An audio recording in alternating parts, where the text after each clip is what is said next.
This is the Dan Young Building, SBH Scotland's head office and family support centre based just outside Cumbernauld in North Lanarkshire. This purpose-built, fully accessible centre was formally opened by our honorary patron Gordon Ramsay in 2006 and funds were raised via a £1 million capital fundraising appeal. Hello and welcome to SBH Scotland. I'm Claire and I'm going to give you a wee virtual tour of our support centre today, as well as introduce you to a few of the other SBH Scotland family members.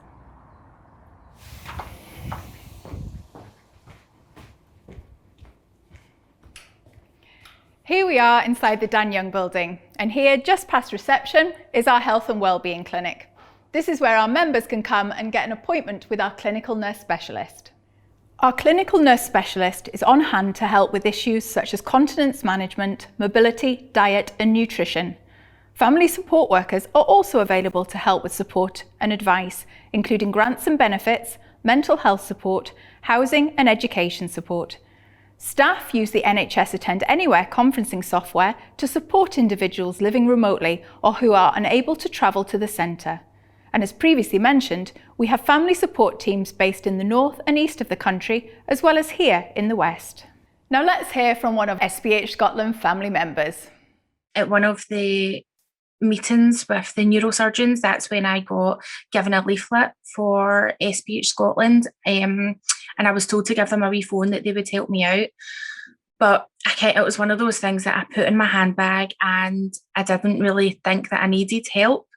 I didn't actually know what to say when I phoned, so I just thought I'll put that in my handbag and it's always there if I need it, but I'll kind of try and deal with this myself. So I did. Amber was born 4 weeks early, emergency section. She got taken off me. It was so frightening. She was taken off me straight away and taken into intensive care. She went through her back closure within 48 hours of being born. Because I was sectioned as well, I was kept over in another ward, so I was separated from Amber. And yeah, it was horrible. It was not a nice experience at all. It was very frightening.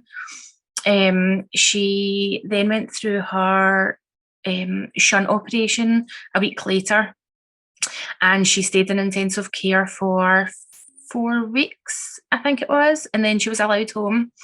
However, after she got home, we realised that there was swelling in her head around her shunt area, and within a week she was back in hospital getting her first shunt revision. Amber ended up within 6 weeks, her first 6 weeks of being born, she'd went through 6 lots of surgeries, and the majority of them was all shunt revisions. Her shunt just kept blocking and it was so frightening. It was after her 6th surgery that I kind of had a breakdown in hospital.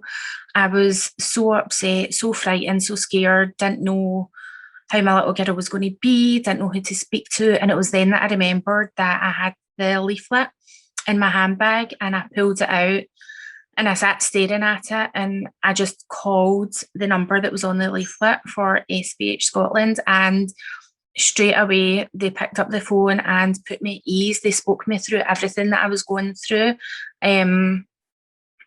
Other families had been through it, and the very next day 2 of the ladies from the charity came out to the hospital and sat with me.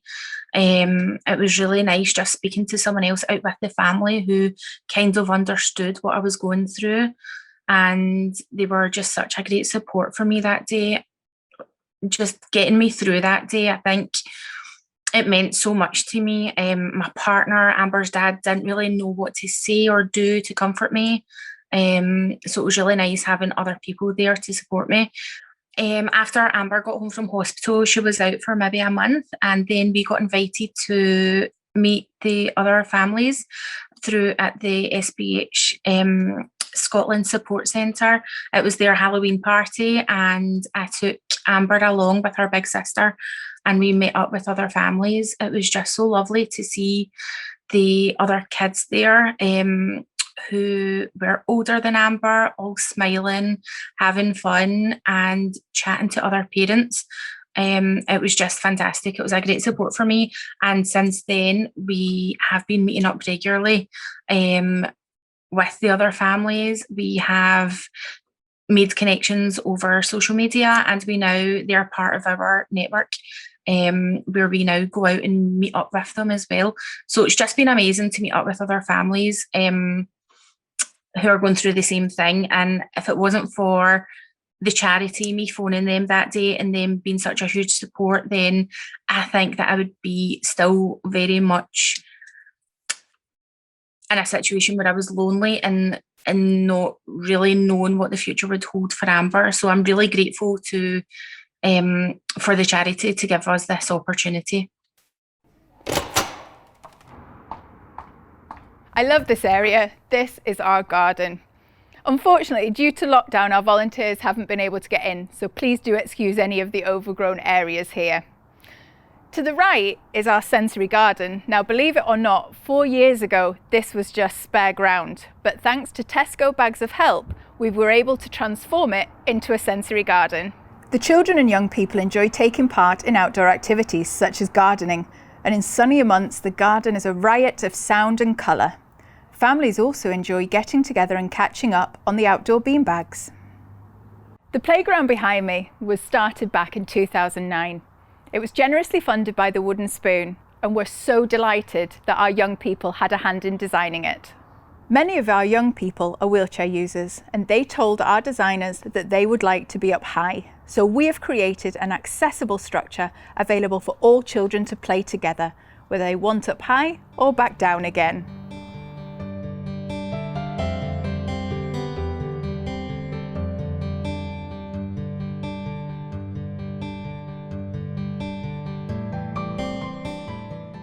Before we go in, let's hear from another one of the SBH Scotland family.